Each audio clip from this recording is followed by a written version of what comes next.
Hello, professor and classmates. Today I'm going to talk about for the final project the beverages and wine industry. This is the course International Freight and Insurance with the professor Gonzalo Capriles, and this is my name, Jean-Pierre. So let's start a little bit with a introduction. The wine and beverages market is wide, pretty wide. It's pretty much done worldwide, and it was valued in 2020 at 339.53 billion. It is expected to grow at 456,076 billion in 2028. The wine and premium beverages are seeing steady growth, especially in emerging markets such as Asia Pacific, Latin America, and Africa. Let's remember that we come from a COVID time where a lot of industries were impacted by it economically talking. So it is recovering, it's slowly growing back again. Younger consumers, Gen Z and millennials, are experimenting with new flavors, craft beverages, and premium products. Let's remember that nowadays there's a consciousness about healthiness and doing things better in order to last longer. COVID-19 brought all of this, and it is very important to remember that in order to foresee any further changes. We have to take into consideration that alcohol distribution laws, advertising restrictions, and high tax income in some regions or are changing. Nowadays, with, for example, Trump's government, a lot of taxes and a lot of tariffs are implemented. So we have to check on it. Non-alcoholic beverages face strict labeling and health regulations.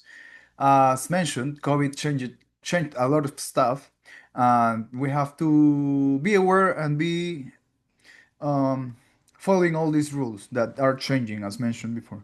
Wine production is highly sensitive to weather, climate change, and global logistics disruptions.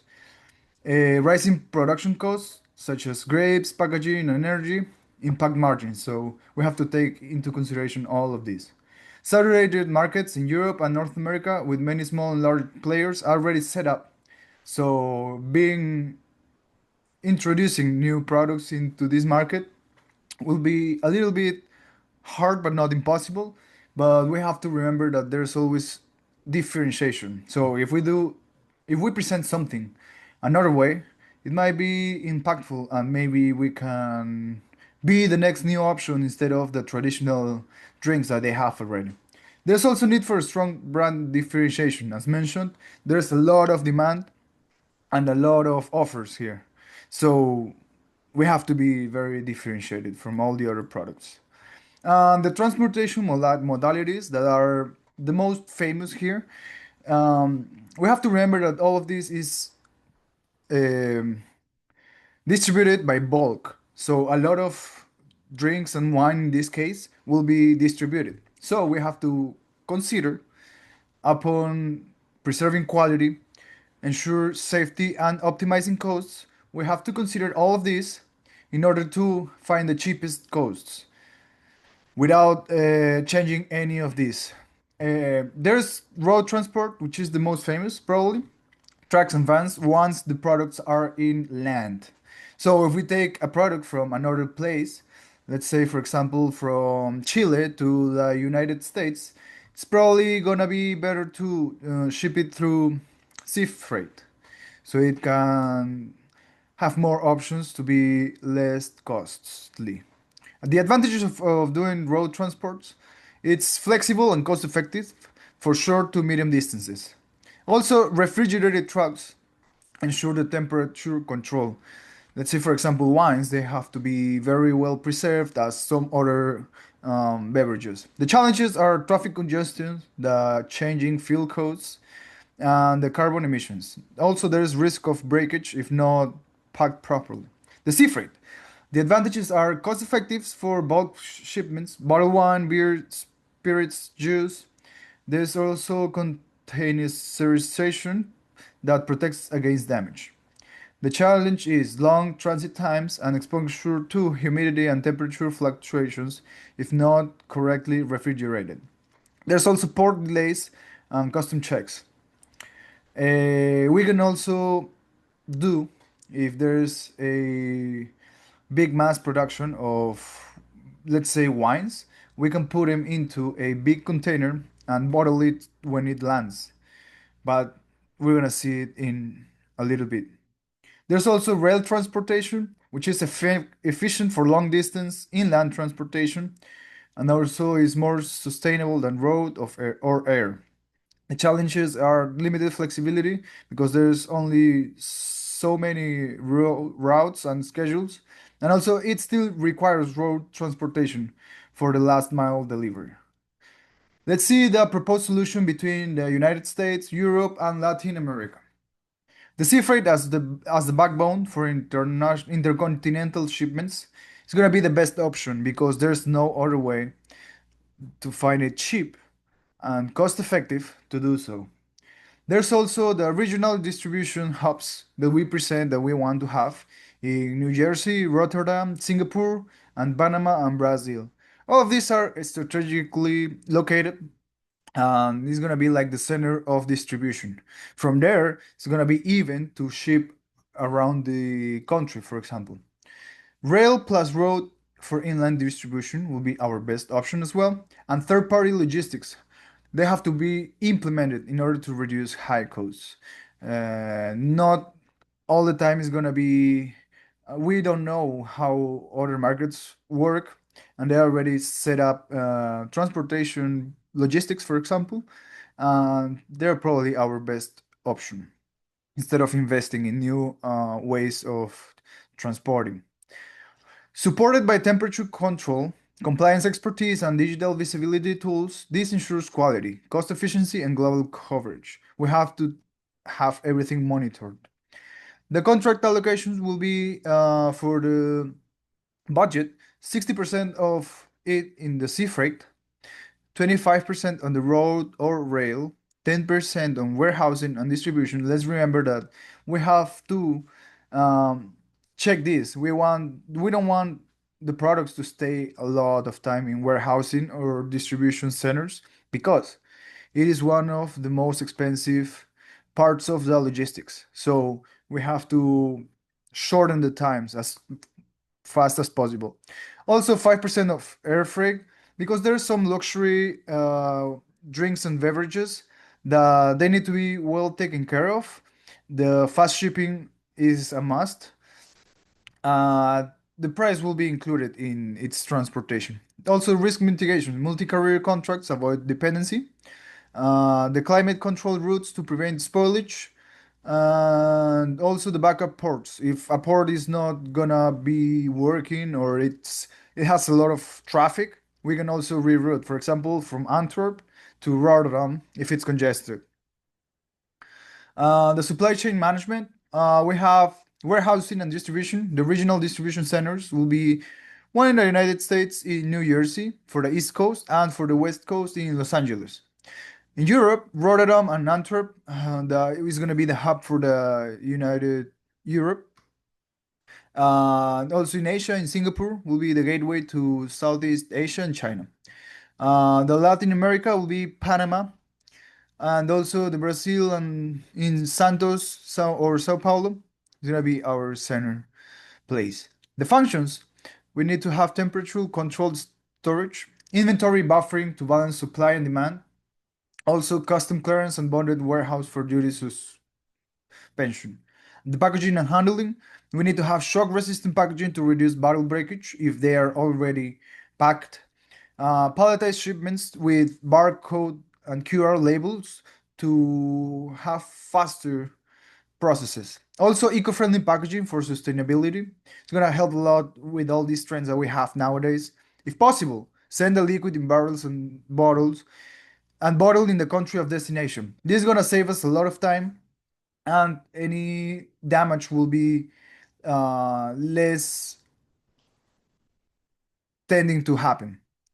If we do this and try to change people to accept that a product is sent in a barrel or a big container and being bottled in the destination country, it'll save us a lot of resources. The custom and compliances, harmonized tariff codes. We have to have proper classification to minimize duties.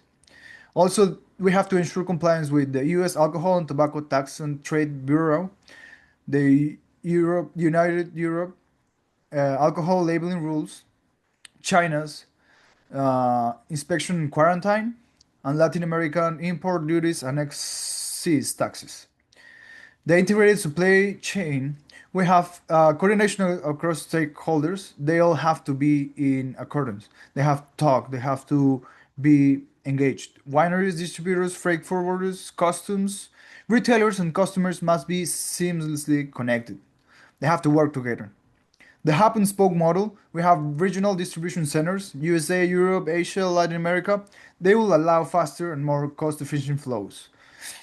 The cold chain logistics, they are critical for wines, for example, because they are temperature sensitive. Integrated supply chains reduce spoilage risks and ensure quality upon arrival.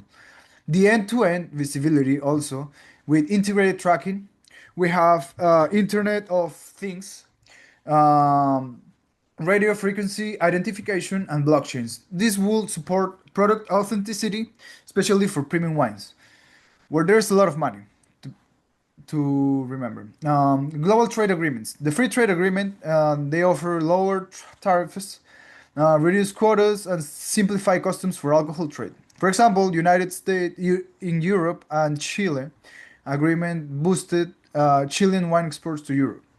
The U.S. Mexico Canada agreement, they have streamlined beverage trade in North America. The World Trade Organization also provides a framework for resolving disputes, and protected geographical indications protect wine origin. For example, Champagne, Rioja, Napa Valley, and they influence the trade flows and pricing. The costing and pricing for transportation, we have to remember that the sea freight is the cheapest for bulk and bottled wine over long distances. And also the air freight is for expensive but used for rare premium quality shipments. Rail plus road is the balance between cost and delivery speed inland. The fuel prices and surcharges, they are directly affect freight costs. The packaging and handling costs, they are somehow sometimes we have fragile cargo like wine requires extra care, shook-proof, and temperature control. And economies of scale, we have large volume contracts for per unit transportation cost that is lower. Economic environment, we have consumer purchasing power, the demand for premium wines in developed and growing middle class markets, China, Brazil, and India. We have to take into consideration currency exchange rates. Wine is globally traded between United States and Europe, and its fluctuations can impact export competitiveness. Inflation and interest rates also, they affect logistics costs and consumer spending patterns. The global economic shocks, such as pandemic disruptions, port congestion, or trade wars reshape flows. The technology systems, we have to implement them in order to find real-time information, such as e-commerce and digital platforms, for example, in order to have a real-time data of how many wines are left or have accounting of it. The subscription models and online marketplace, they expand globally. And also data and analytics, they are used for forecasting, pricing optimization, and inventory planning. The blockchain and traceability ensures authenticity, and it is critical for premium wines and spirits. We have to remember that there's a lot of counterfeit nowadays, more than ever. The the Internet of Things and smart logistics show us real-time monitoring of temperature, humidity, and location, which ensures product integrity. Dynamic pricing engines adjust wine and beverage prices across regions based on supply and demand. Currency shifts and transport costs. So here we have some conclusions. Integrated supply chains with temperature control, regional hubs, and real-time visibility are essential to ensure quality, also reduce costs, and streamline global wine and beverage flows. The global trade agreements and geographical indications lower trade barriers, protect product origins, and expand access to international markets.